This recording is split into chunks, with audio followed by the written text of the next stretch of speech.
Hi good morning. আমি makeup artist আর nail artist Debapriya.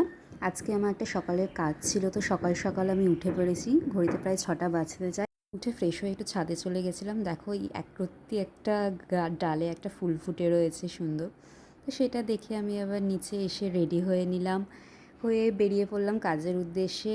তো ক্লায়েন্টের বাড়ি গিয়ে এখানে একটু আমাকে ওয়েট করতে হয়েছিল, যার জন্য তোমাদেরকে এখানে আমি মেহেন্দি করেছিলাম সেটাই দেখাচ্ছিলাম।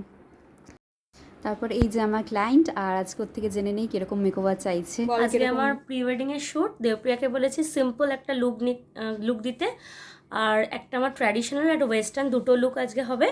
তা দেবপ্রিয়াকে পুরোটা দায়িত্ব দিয়ে দিয়েছি যে ও যেরকমভাবে সাজিয়ে দেবে। আচ্ছা, আজকে ওর একটা মর্নিং মেকওভার হচ্ছে, তো একদম সফট আর সিম্পলের মধ্যেই চাইছিস, তাই তো? একদম ঠিক আছে।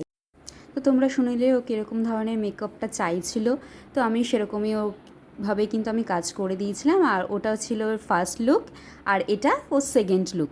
তো প্রি ওয়েডিংয়ের জন্য মেকআপ করেছে, দুটো লুক ছিল। কেমন লাগলো বল তোর? দুটো লুক ছিল, একটা ওয়েস্টার্ন ড্রেসের সঙ্গে আর একটা ট্র্যাডিশনাল। দুটো লুকই দারুণ করেছে, ওর ভরসায় পুরো ছেড়ে দিয়েছিলাম। একদম দারুণ দারুণ। ওকে, মনের মতন চেয়ে হয়েছে তো? Soft glam glowing. খুব খুশি, খুব খুশি। ওকে, থ্যাংক ইউ। আইসটা ক্লোজ কর, একটু দেখিয়ে দিই ক্লোজ থেকে। আচ্ছা, তোমরা যদি এরকম ধরনের মেকওভার চাও তো আমাকে বুক করতে পারো। আমার কন্ট্যাক্ট ডিটেলস 7439945895। ওর আর কি সব কিছু ডান করে আমি বাড়ি চলে এলাম।